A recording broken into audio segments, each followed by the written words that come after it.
Evelyn Knight second graders. Thank you for being here today. I sure miss you a lot. I really appreciate that you tune in. And don't forget to also listen to the 10-minute Tuesdays that get added each day, not just on Tuesdays. So take some time to hear some great stories from all the teachers at Evelyn. You might notice that I have a guest with me here today. This guest is Mr. Mickelson, and he's here today because our theme today is animals. Do you have a favorite animal? We have a favorite animal. It's our dog, Weston. Unfortunately, Weston could not be here today to be part of our video because Weston is in Texas for training by Bally's Gun Dogs, which is owned by the Bally family. So I want to give a special shout out to Brooke Bally because I know she's down there helping to take good care of Weston. So thank you, Brooke. Mr. Mickelson is here to teach you about another animal that he finds very, very interesting. All right, what I'm going to be talking about here, I'm going to give you 5 fun facts about the white-tailed deer, which is native to our area, and we see them all the time. 5 facts about the white-tailed deer. Most of the time you see them browsing for food at dusk or dawn. During the day, they find a bedding area to sleep and kind of stay out of everybody's way, and so you only see them feeding at dusk and dawn.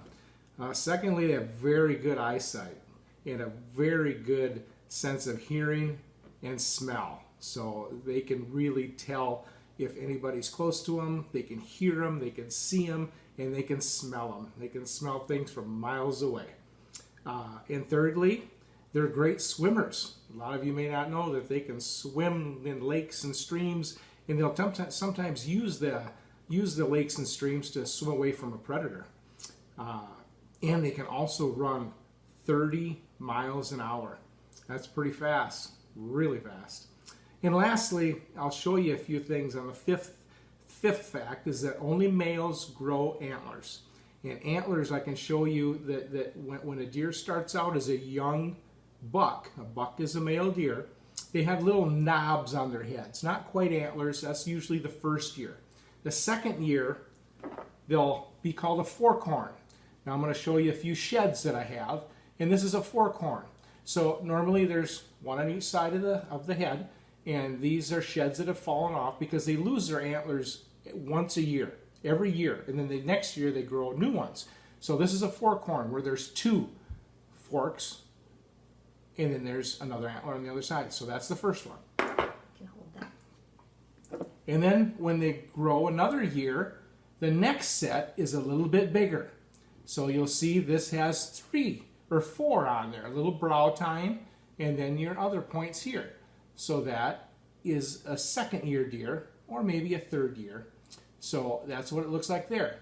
And then when they get past their 3rd year into their 4th and 5th year, their antler gets bigger. So the older they get, the bigger their antlers get. So as you can see from this one, he's getting pretty big there. He actually broke this one off, probably during a rut fight during the fall season. So that's kind of 5 fun facts about deer. Every year their antlers grow bigger, and they do lose them every year, so the next set is bigger than the previous year. So fun things about the white-tailed deer. Thank you, Mr. Mickelson, for helping to teach us today. You're welcome. Have a good day. Maybe you can be back again sometime. Well, there's another animal that I think is pretty interesting, and I found a book that tells all about that animal, and I'm going to share that book with you today. It is the octopus. So today I'm going to read An Octopus is Amazing.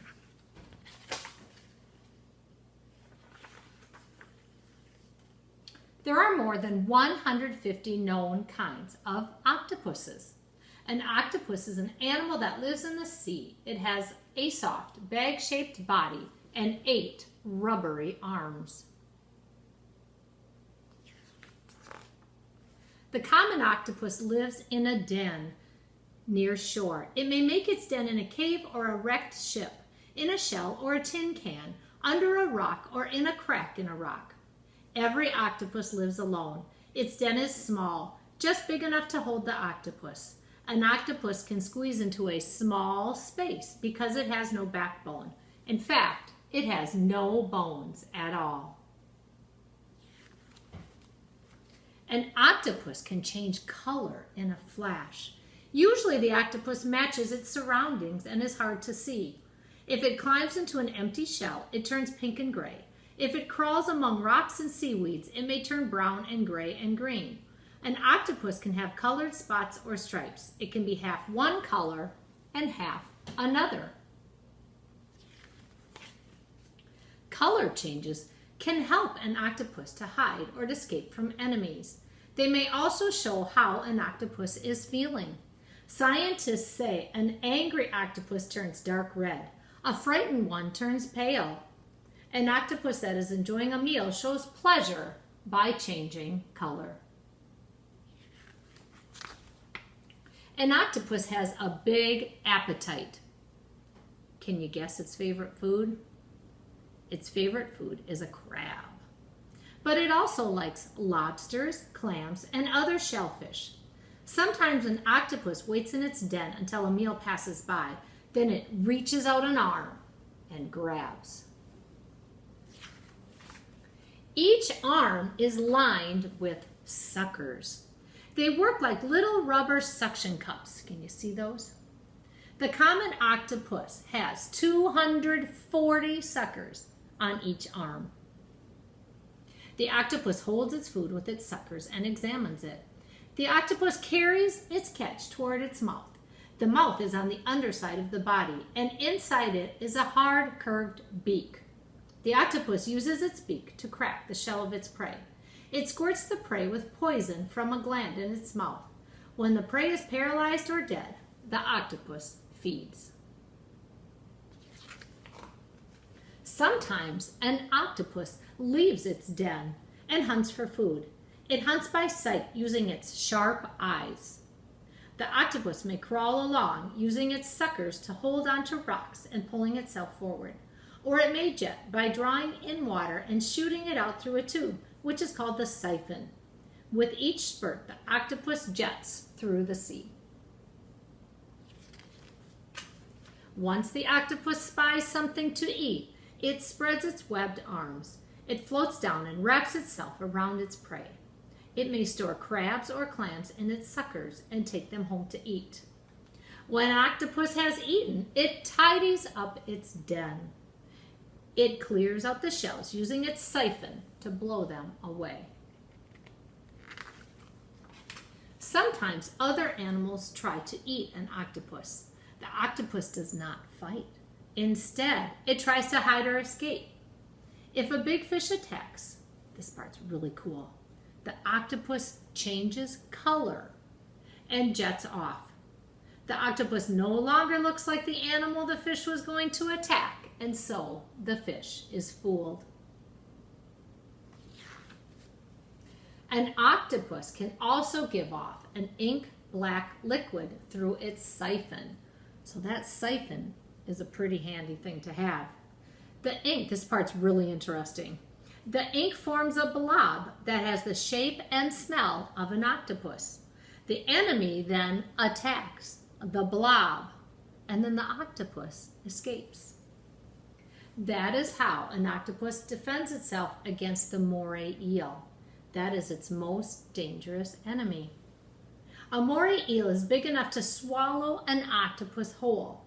It has sharp teeth and a keen sense of smell, which it uses in hunting. When an octopus sees a moray eel, it turns black and gives off this blob of ink. Then the moray eel will pick up the scent of the black blob and attack the blob. Then the octopus is pretty tricky. It turns white and it jets away. Sometimes a moray eel is able to tear off one of the octopus's arms before the octopus escapes. Can you guess what happens if one of the arms gets torn off? It can still hunt, and it can still travel with 7 arms. And in time, that arm will grow back. Pretty amazing. Now, a female octopus will lay eggs, and it will lay thousands of them, up to 200,000 eggs. It takes her a week or more to lay them. Each egg is the size of a half a grain of rice. And it has a stem. So the female, it's amazing what she can do. She can weave and glue the stems together and make strings about 4 inches long. And then she hangs all of the strings in her den. And then she spends all her time taking care of her eggs. She does not hunt and she does not eat. The eggs take 4 to 6 weeks or more to hatch. The female guards them from hungry fish. She keeps the water around the eggs fresh and clean by blowing on the strings and running her arms through them. When the eggs hatch, the female's job is done and she dies. Now these newly hatched young are tiny. They're no bigger than fleas. They can change color and they can give off ink, but they can't jet or crawl or hide in dens. So for a month or more, they just kind of drift off in the sea. Most of them become food for other fish and other animals. Only a few of them live to grow up. But as they do, they become very, very clever animals. Long ago, people learned that an octopus is good at solving problems. If an octopus cannot open a clam, it waits for the clam to open itself. Then it places a pebble between the 2 shells. The clam then can no longer close up, and the octopus can eat it. If an octopus is given a glass jar with a crab inside, it tries to get at the crab. After a few tries, it solves the problem, and it can actually take the top off the jar. Being able to solve problems is a sign of intelligence. So they're smart, just like you. In the wild, octopuses are shy. But in aquariums and labs, they actually seem to get to know and get to like the people. They even enjoy being stroked. You could actually kind of pet their arms. They are playful. And playfulness is another sign of intelligence. They play tug of war with people. They also play jokes. A person who annoys an octopus might get squirted. An octopus is truly amazing. Can you see why I chose that book? I think they're very amazing animals. Now today I have 2 things that you can do that go along with this book that I read. And the first one is a math problem that I would love you to solve. Do you remember how many suckers are on each arm of an octopus? 240, right? So if there are 240 suckers on one arm and an octopus has 8 arms, I want you to try to figure out how many suckers in all on the whole octopus's body. And if you can figure that out, you can write it on a piece of paper and you could take a picture of it and upload it to Seesaw and tell me what your answer is. So I'd love to see the math work that you do to try to solve that. 240 suckers on one arm, 8 arms altogether. How many suckers in all? And there's one more thing that I've assigned on Seesaw.